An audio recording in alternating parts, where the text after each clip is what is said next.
प्रस्तुत कहानी ग्रामीण पृष्ठभूमि पर आधारित है। कहानी का शीर्षक है हबीब का हब्बा डब्बा। वंदना अपने मम्मी पापा के साथ इलाहाबाद में रहती है। उसके पापा एक हिंदी दैनिक अखबार में पत्रकार हैं। मम्मी एक कुशल गृहिणी हैं। वंदना 7वीं कक्षा में पढ़ती है।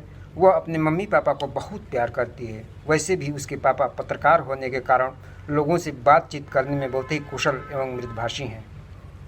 किसी भी घटना को गहराई से समझने की कोशिश करते हैं। उनके हृदय में संवेदनशीलता है।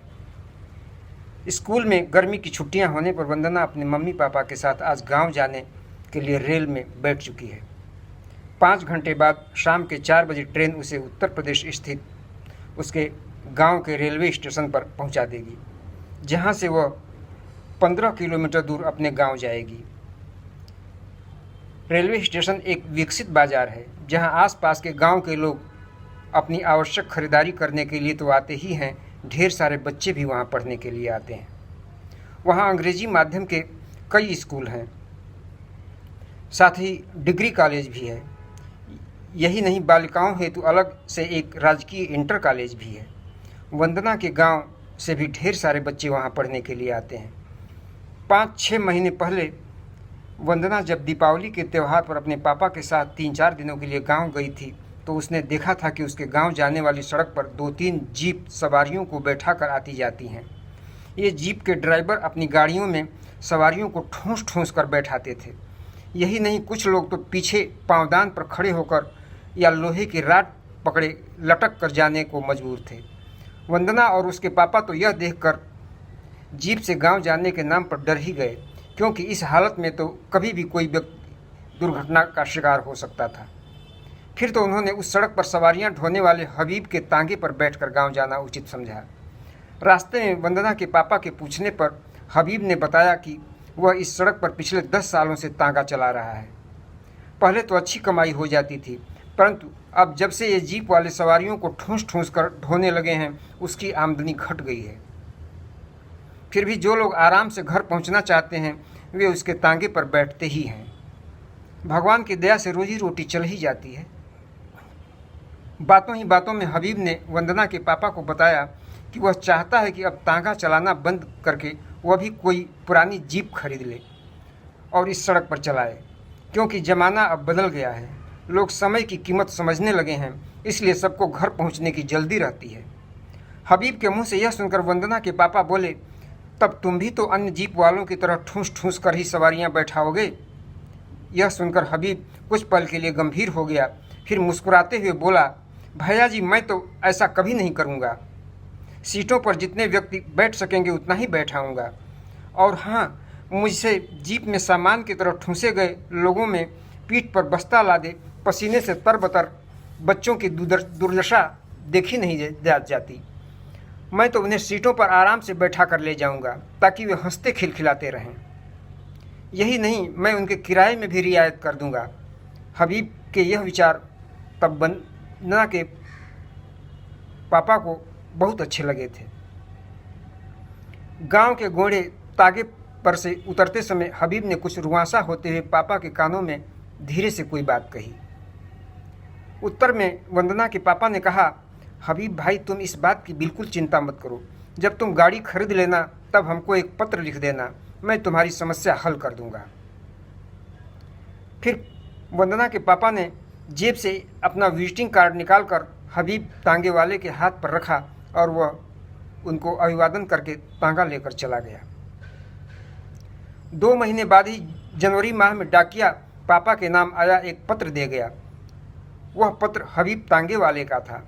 कुशल क्षेम के पश्चात हबीब ने पत्र में लिखा था कि भैया जी, मैं जीप नहीं खरीद सका क्योंकि उसकी कीमत बहुत ज़्यादा है।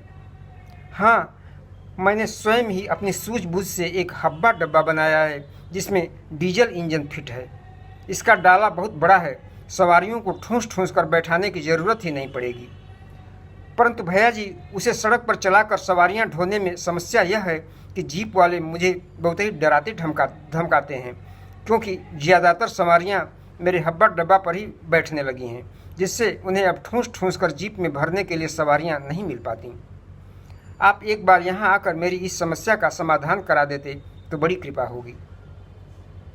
वंदना के पापा हबीब का पत्र मिलने के 3-4 दिन बाद 2 दिनों की छुट्टी लेकर गांव चले गए। ट्रेन से उतरते ही वे सबसे पहले हबीब से मिले और पहली बार उसका स्वयं की सूझबूझ से बनाया हब्बा डब्बा देखा। फिर मन ही मन सोचा, यह तो सवारियां ढोने का बहुत ही आरामदायक और सस्ता वाहन है। डीजल इंजन को चेसिस पर फिट करके गियर से संपर्क करके स्टीयरिंग लगा दी गई है और पीछे लकड़ी का बना लंबा चौड़ा डाला जोड़ दिया गया है जो 4 पहियों पर चल सके। डाला में बैठने के लिए आरामदायक सीटें लगा दी गई थीं। ऊपर रंगीन प्लास्टिक की मोटी पन्नियों को तान कर छाया कर दी गई थी। सचमुच यह नया सवारी वाहन देखकर तो वंदना के पापा हैरान रह गए।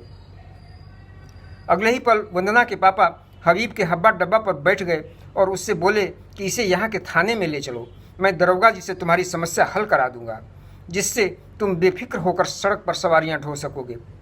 कुछ ही देर में कस्बे के थाने के गेट पर हबीब का हब्बा डब्बा पहुँच गया। थाने में रोबीले कद वाले दरोगा जी बैठे हुए थे। वंदना के पापा ने दरोगा जी को नमस्कार करते हुए बताया कि मैं इलाहाबाद में कार्यरत एक प्रतिष्ठित हिंदी दैनिक अखबार में पत्रकार हूँ। यह रहा मेरा परिचय पत्र। आप मेरे साथ आए हबीब भाई की समस्या पर गौर कीजिए। ये गांव जाने वाली सड़क पर विगत 10 वर्षों से तांगा चलाते रहे हैं। इस जमाने की प्रगति को देखकर इनके मन में भी कुछ नयापन सूझा और इन्होंने अपनी सूझबूझ से सवारियों को ढोने के लिए हब्बा डब्बा नामक एक ऐसा वाहन बनाया है जो डीजल इंजन से चलता है। इसमें अधिक सवारियां बहुत ही आराम से बैठ सकती हैं। जीप वाले जहां लोगों को ठूंस ठूंस कर बैठाते हैं, दमघोंटू वातावरण बनाकर बच्चों को स्कूल ले आते हैं और उनसे पूरा किराया लेते हैं, उनकी अपेक्षा यह वाहन बहुत अच्छा है। इसमें अधिक लोग सीटों पर बैठकर आराम से जा सकते हैं और हबीब ने फैसला किया है कि वह बच्चों से चौथाई किराया ही लेगा। परंतु ये जीप वाले इसे सड़क पर हब्बा डब्बा चलाकर सवारियां ढोने से मना करते हैं और डराते धमकाते हैं, क्योंकि इसके चलने से उन्हें ठूंस ठूंस कर सवारियां भरने को नहीं मिल सकेंगी। दरोगा जी वंदना के पापा से हबीब तांगे वाले द्वारा हब्बा डब्बा नामक वाहन के निर्माण की बात सुनकर पहले तो खिलखिलाकर हंस पड़े, फिर बोले, पत्रकार साहब, यह तो गांव के लोगों को आने जाने के लिए बहुत ही आरामदायक वाहन है। साथ ही बच्चों के स्कूल आने के लिए भी इस पर भाड़े में काफ़ी रियायत है। इस वाहन के ड्राइवर हबीब को अब कोई भी नहीं डरा धमका सकेगा, आप बेफिक्र रहें। दरोगा जी ने वंदना के पापा से देश दुनिया के ज्वलंत समाचारों पर कुछ देर बातें की, फिर उन्हें और हबीब को गर्म कॉफ़ी पिलाई। विदा लेते समय वे गेट के बाहर तक आए और हबीब के हब्बा डब्बा को देखकर बहुत ही प्रभावित हुए। वंदना के पापा जब गांव से आकर हबीब के हब्बा डब्बा के बारे में उसे और उसकी मम्मी से बताने लगे तो वे सब भी खूब हंसी यह नया नाम सुनकर। उनके मन में भी इच्छा हो आई हब्बा डब्बा को देखने की। तब पापा ने कहा कि गर्मी की छुट्टियों में जब गांव चलना तब हबीब के हब्बा डब्बा को देखना ही नहीं, उस पर बैठना भी। परंतु मज़े की बात तो यह है कि गांव के लोग जब हबीब के हब्बा डब्बा को गांव के गोड़े खड़े देखते हैं तो कहते हैं, हबडबवा आ गई। पापा के मुंह से हब्बा डब्बा को गांव के लोगों द्वारा भोजपुरी भाषा में हबडबवा कहे जाने की बात सुनकर पुनः वंदना एवं उसकी मम्मी खूब हंसी। ट्रेन में बैठी हुई वंदना यह सब सोच ही रही थी कि उसके पापा ने उसे अपना सामान समेटकर तैयार हो जाने के लिए कहा, क्योंकि उनका स्टेशन अब आने वाला था। अगले ही पल ट्रेन एक झटके से प्लेटफार्म पर रुक गई। वंदना अपने मम्मी पापा के साथ स्टेशन पर उतर पड़ी। सीढ़ियाँ उतरकर जब वे लोग स्टेशन से बाहर आए तो सीधे हबीब के हब्बा डब्बा पर जा बैठे। उस पर बैठते ही वंदना को लगा कि यह तो सचमुच बहुत ही आरामदायक वाहन है। कुछ ही देर में हब्बा डब्बा की सीटें गांव जाने वाले लोगों से भर गई। हबीब ड्राइविंग सीट पर बैठ गया और इंजन को स्टार्ट कर दिया। हब्बा डब्बा फटर फटर की आवाज़ करता गांव जाने वाली सड़क पर चल पड़ा।